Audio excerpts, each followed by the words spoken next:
Hi, welcome to Open Path University, OPU. All of the college, none of the costs. This is my setup week 1 update, and I do need to let you know that this is not a university, will not confer a degree or accreditation or certificate. This is simply a way to use free resources organized by AI to get a college level education without paying any fees. I'm documenting all this in real time as we go through because I want to see if this is going to do what I expect it to do. I want feedback. I would love your comments. You can go to my Patreon, links in the bio, and you'll get more information and some downloads. Also, my website is in the comments so that you have access to that as well. Open Path University is going to teach you how to build your own college equivalent education by watching me try and possibly fail. We'll have to see.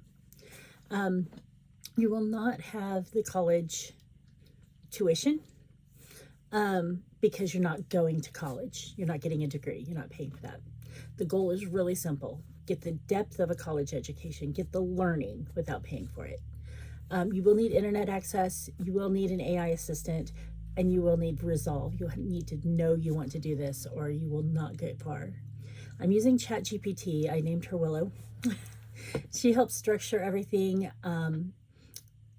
but she's not perfect, even closely perfect. So that means that you will have to think about how you want to say things, how you want to do things.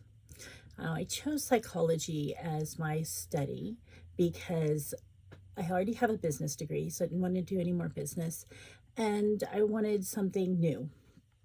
And I have a lot of personal interest in mental health and how that it can affect people, so it's going to be interesting. I explored a lot of different platforms because the first thing you have to do is figure out what websites are you going to get your instruction from. Allison, it's Alison, Allison, edX, Coursera, MIT OpenCourseWare, Open Culture, Adversity, YouTube, and Khan Academy were the ones I personally looked at.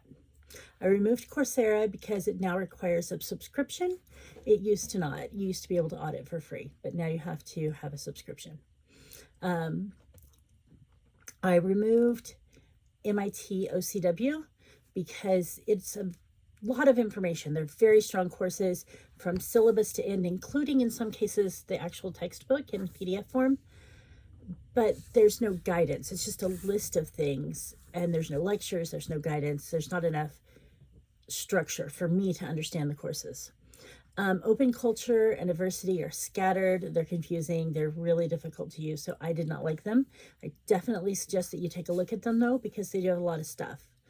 YouTube and Khan Academy, 100% support tools. The best way to get a statistics class is through Khan Academy, and I'm going to have to take statistics. YouTube, just find things that are like 15 to 20 minutes or whatever, or of course my hour-long stuff. That's funny. But YouTube can really boost what you're already learning. So it came down to Allison and edX, and that's EDX, edX. To be my main platforms with YouTube and Khan Academy as support. So I went back to my AI, I went back to Willow, and I said, I need a curriculum using these websites that's equivalent to a bachelor's degree at a major university. And it provided me with a list. And another list.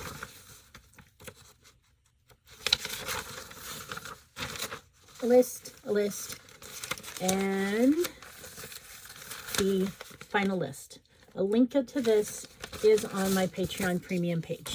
It is premium content, so you'll have to pay $5 a month, or you can buy it for just $3 for the individual if you want just that blog post. I started on the curriculum. I started working with Intro to Clinical Psychology on edX, and Degree to Psych is the name of the module on Allison. Went through those. I figured out very quickly that edX only gives you about 3 weeks of audit time. So you got to really just get in there hard on that. Don't do more than one if you don't have the time for it. The Allison, unlimited time, it's not a problem. It's got little quizzes and things like that, but it is a longer module, and there's 12 of them. So 12 weeks in a semester, we're just going to go ahead and do one module per week and call that good, because it's a lot of reading and less video lectures, and that's not really good for the way I think. As I started doing that, I also said, well, let's just see how our curriculum stands up to a curriculum at a major university. So not all universities publish the required classes or the electives for anyone to see. I'm sure that it's, of course, there for after you've paid for your admissions, but if it's just for general public, it's not always there. But I did find some that it was. And I realized I really needed to add in extracurriculars. I didn't have that. And most of those classes also require a language. Very well. So I started with, I believe very, very heavily that electives need to be fun. They need to be sharp. They need to be exactly what that learner is wanting to do. And it needs to be outside of your main educational path.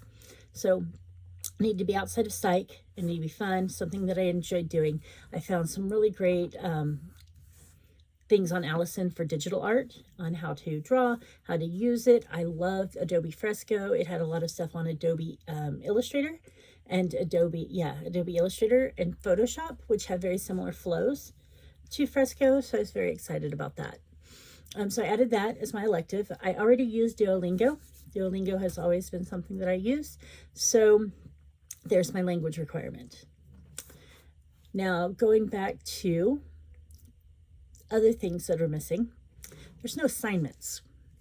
There are no tests or quizzes or papers or coursework that would build upon the foundation that you're watching or reading. edX, I was watching. Allison, it's all reading. But either way, Allison has a few quizzes as you go through, but it's not really a lot to really take all that information and seal it in your head. So I went back to the AI, back to Willow, and said, I need projects, I need activities, I need to do this. I explained to her exactly what class I was taking. At this point, I just did the edX because I was just kind of testing it out. I didn't do anything for Allison. I'll do that next time. I told her that I was working with these 2 modules. I cannot remember what they are now. How good is that? It was the very intro to psychology and mood and anxiety disorders. And so the history of psychology and mood and anxiety disorders. And I asked her to do a 50-question multiple choice. And she did. Beautiful multiple choice. I got a 100%, so the questions must be spot on, right? And then I told her I wanted to do a paper on diatheses stress testing in psychology. So she said, okay. I said, I need a rubric. And she said, she printed out just the most beautiful rubric, easy to read, to understand, wrote the paper, gave it to her, and I had her test it because she wrote the rubric, right? She can grade it. I got an 86 and I was devastated. I have never gotten less than a 90 on anything ever. So I was like, okay, that's not good. And I was like, so I went over the things on the rubric that she said that I missed, and I'm like, I don't feel like this is really appropriate to ask someone who's only been learning for a week. First week of college, kids aren't going to know a lot of this. So I told her that. I said, what do you think? If we take all of this into consideration and the fact that this is only the first week of college. Hi, are you going to be on the camera too? It's my study buddy. Yeah. So I said, if you were an actual professor in a classroom, knowing that it's the first week, knowing that this is all done, knowing what I got on the multiple choice test, how would you grade this? And she came back and said, you're right. A lot of the rubric stuff wasn't found, but also at the same time, you haven't been taught APA formats. I'll give you a 90. I was happy. I'm really not, but I pretended to be happy. I don't want to make your teacher mad. So now we know to study the rubric, because she's right. Everything that was on that I missed, I really do need to go back and make sure I hit next time. They were very important layers to a college paper. It's just been a long time since I've done a college paper as well.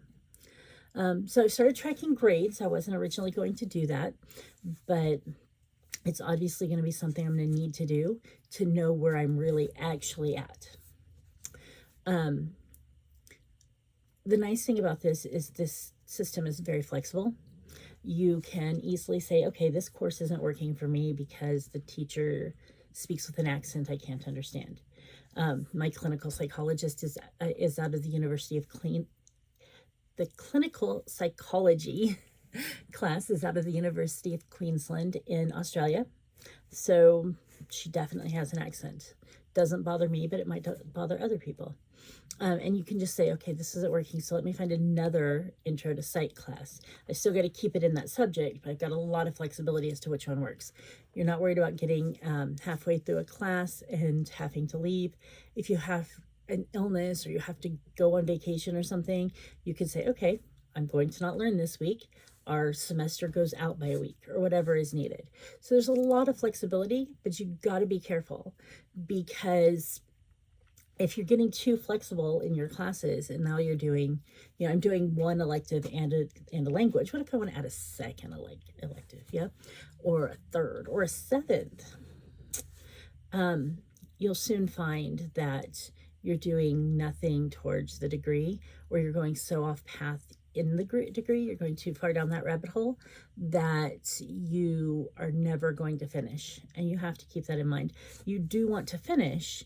And then once you've finished with your psychology degree or whatever degree you choose, remember, it's not a real one, then you can move on to a new degree, say a 2-year associate's degree in something. I don't know that you can get a master's or doctorate doing this. You're not getting anything, but I don't know if you can get the education of a master's or a doctorate, because you're not going to be doing internships. You're going to be talking to people in the field.